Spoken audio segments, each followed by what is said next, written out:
সাথে বেইমানি করতে পারবো না। তিস্তা মহাপরিকল্পনা বাস্তবায়নে কোনো টালবাহানা নয়, প্রয়োজন কার্যকর পদক্ষেপ, বলেছেন জামায়াতের আমির ও বিরোধী দলীয় নেতা ডাক্তার শফিকুর রহমান। রংপুরে 11 দলের সমাবেশে এই কথা বলেন তিনি। সীমান্ত হত্যা বন্ধে আরও যথাযথ উদ্যোগ নেয়ার তাগিদও দেন তিনি। গণভোটের রায় বাস্তবায়ন সহ 4 দফা দাবিতে রংপুর জেলা স্কুল মাঠে 11 দলের বিভাগীয় সমাবেশ। আয়োজনের শুরুর কিছুক্ষণ পরই নামে অঝোরে বৃষ্টি, এর মধ্যেই চলতে থাকে কার্যক্রম।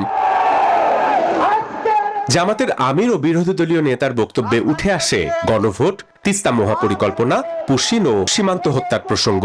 এই গণভোট বাস্তবায়নের দাবি থেকে সরিয়ে নেওয়ার জন্য অনেক কথা বলা হচ্ছে। পরিষ্কার কথা, আমরা জাতির সাথে বেইমানি করতে পারবো না।